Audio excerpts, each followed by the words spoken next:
তিনি মিসকিনা আমাকে যখন মৃত্যু দিবা আমার নামে যখন মালাকুল মউত পাঠাইবা মাবুদ গো যখন আমার নামে মালাকুল মউত আজরাইল পাঠাই দিবা আমাকে মিসকিন অবস্থায় মৃত্যু দিও ওয়াহশুরনি ফি জামরাতিল মাসাকিন আর যখন কাল কিয়ামতের মাঠে আমি নবীকে দাঁড় করাইবা মিসকিনদের কাতারে আমাকে দাঁড় করায় এই কথা শুনে ক্বালাত আয়েশা বললেন ইয়া রাসূলুল্লাহ ইয়া হাবিবাল্লাহ ও নবী মুহাম্মদ সাল্লাল্লাহু আলাইহি ওয়াসাল্লাম নবী গো আপনি আখিরি জামানার পয়গম্বর আপনি নবীদের নবী আপনি কেন মিসকিন অবস্থায় দুনিয়ায় বাঁচতে চান আপনি কেন দরিদ্র অবস্থায় মিসকিন অবস্থায় কবরে যাইতে চান জানতে চাই আবার হাসরের মাঠেও কেন মিসকিনদের কাতারে দাঁড়াইতে চান আমার নবী ডাক দিয়ে বললেন আয়েশা কাল কিয়ামতের মাঠে ধনী টাকাওয়ালা পয়সাওয়ালা মানুষগুলার চাইতে গরিব অভাবী মানুষগুলা 500 বছর পূর্বে জান্নাত যাবে জোরে বলেন মারহাবা লিল্লাহি তাকবীর। সুতরাং বাবা সম্পদ যত বেশি হবে হিসাবও তত বেশি হবে সুতরাং যত সম্পদ কম হবে তত হিসাবও কম হবে। আবার দেখেন ইবনে মাসউদ নামে এক সাহাবা বলেন আমি আল্লাহর নবীর বাড়িতে গেলাম বাড়িতে যাওয়ার পরে দেখি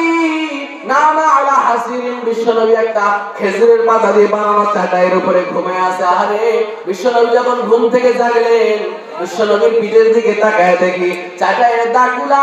নবীর পিঠে পড়ে গেছে। ইবনে মাসউদ বলেন আমি বললাম ইয়া রাসূলুল্লাহ ইয়া হাবিবাল্লাহ ও নবী মুহাম্মদ আপনি নবীদের নবী আপনি শাফায়াতের কান্ডারি ইয়া রাসূলুল্লাহ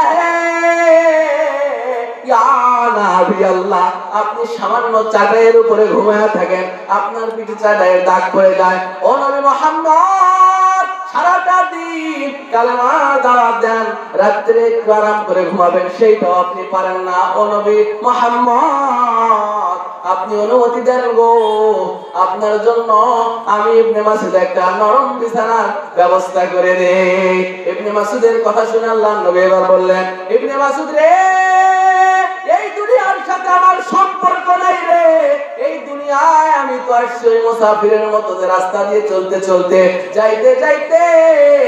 সামান্য সময়ের জন্য